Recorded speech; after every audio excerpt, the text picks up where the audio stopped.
Bharatiya Janata party को इस बार लोकसभा के चुनाव में सबक सिखाएंगे। 14 में जो आए थे वो 24 में चले जाएंगे।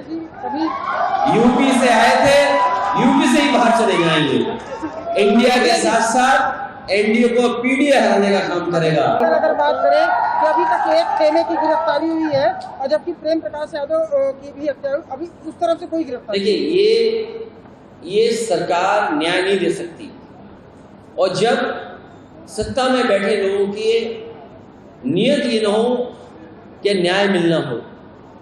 जो घटनाक्रम हुआ है, जो अलग अलग जगह से जानकारी हुई या मुझे कार्यकर्ता नेताओं से जानकारी हुई या जो अलग अलग यूट्यूबर्स या सोशल मीडिया में जो बात लिखी है या आई है, इसीलिए मैंने कहा कि जो जीरो टॉलरेंस की बात कर रहे हैं उन्हें उन तमाम अधिकारियों के खिलाफ कार्रवाई करनी चाहिए जिनकी वजह से ऐसी घटना घटी है। जिला पंचायत सदस्य पहले उनको मारा गया, और अगर हम डीएम का पहला स्टेटमेंट मान लें, डीएम ने जो स्टेटमेंट दिया वहां का घटना होने के बाद जो पहला स्टेटमेंट दिया, उन्होंने कहा कि रिटेलिएट हुआ है, कि एक घटना जब हुई और उसको देख करके परिवार के लोग आए और उसके बाद ये दूसरी घटना हुई। अगर इस घटना के लिए कोई जिम्मेदार है, 6 लोगों की जान जाने के लिए कोई जिम्मेदार है, तो वो सरकार है और वहां के अधिकारी हैं। सरकार अधिकारियों के खिलाफ नहीं कार्रवाई कर रही है। भारतीय जनता पार्टी उस घटना से लाभ उठाना चाहती है।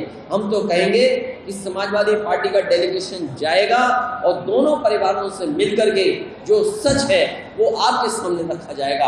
अगर दोषी एक पक्ष है तो दोषी दूसरा पक्ष भी है।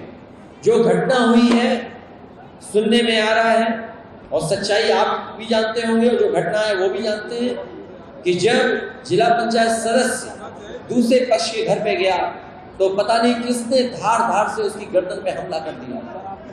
दराती और जो गांव में सामान रहता उससे हमला कर दिया, जिसके कारण वहीं पर बेहोश हो गए। उसके बाद और दराती मारी गई, जिसकी वजह से सुनने में आ रहा कि इतनी गर्दन पे मारी गई कि लोगों में ये रूमर फैल गया कि उनकी गर्दन काट करके उनकी हत्या कर दी। जब ये जानकारी दूसरे परिवार पक्ष को मिली तब उसमें आकर के घटना दूसरी हुई है।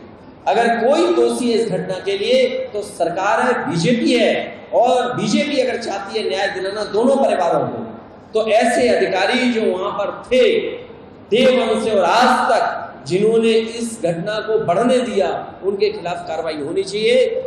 इस सरकार को पक्षपात नहीं करना चाहिए। मुझे दुख है इस बात का कि सरकार को ये लगता है कि जो खिलाफ है उसको गिरफ्तार कर लो, राजनेता हैं उनको गिरफ्तार कर लो, पत्रकार हैं उनको गिरफ्तार कर लो। एक ही दिन सोचिए, पत्रकारों की भी गिरफ्तारी हुई और फिर संजय सिंह आप पार्टी के नेता उनकी भी गिरफ्तारी हो गई ईडी की तरफ से। बीजेपी ये समझ ले इनके खिलाफ 100 करोड़ लोग हैं। इस बार जब 2024 का चुनाव होगा तो 100 करोड़ लोग इनके खिलाफ हैं।